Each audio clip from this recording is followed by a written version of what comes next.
And you said before that it's important to be kind of careful with language around this. What do you make of Candace Owens' language around this? Because she's very, very polarizing and has said some quite kind of provocative things around race.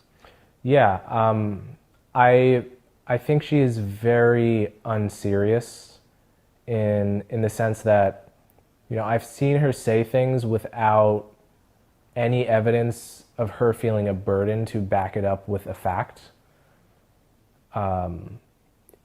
Like Richard Spencer is a Democratic plant.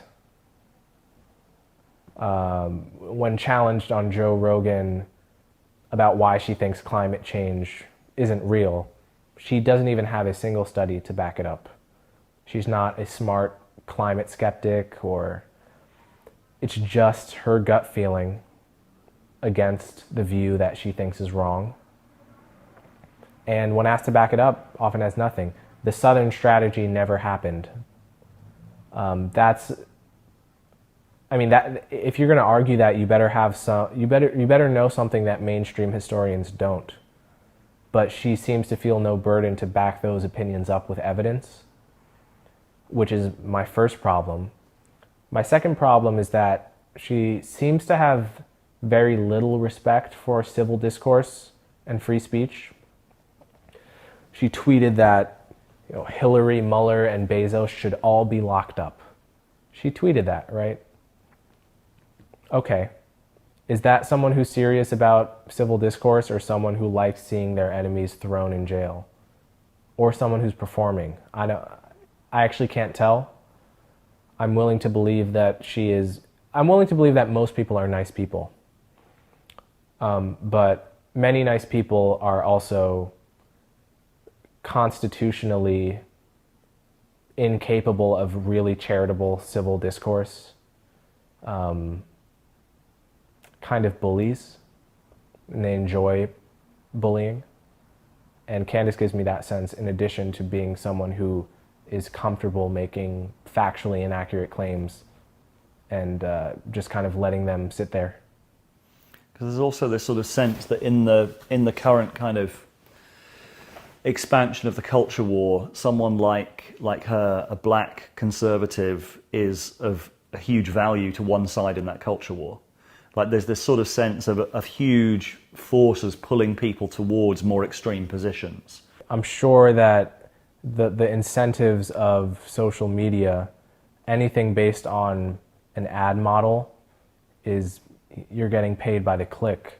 So all the incentives are aligned to cater to your outrage, to show you things that you either hate or love, which is going to show you ever more shallow versions of the opinions you disagree with, and ever more moralizing and extreme versions of the opinions you do agree with. Whether that explains Candace Owens' beliefs is something I can't know and don't particularly care about. Again, I don't really care how she came to her belief that Richard Spencer was a Democratic plant. I don't care how she came to the belief that women who don't have children have something biochemically wrong with them, as she put it. The former is a conspiracy theory, and the latter is just a bullying thing to say. It's just mean, and it's not interesting. So, my critique of her has nothing to do with who she's funded by, because, again, you could be funded by someone and still happen to be right. You could be funded by the Koch brothers and have correct opinions, just like you can be funded by George Soros and have correct opinions or incorrect opinions. So, my problem with her is the way she thinks. Ironically, Kanye famously tweeted, "I love the way Candace Owens thinks," but it's precisely the way she thinks that's the problem. Which is to say, there are many things that I agree with her on. Her general critique of the left on race issues is often spot on, but it's the way she thinks that's the problem, because it's often not evidence-based at all, which leads her to say these things that are patently false. And, it actually amazes me sometimes.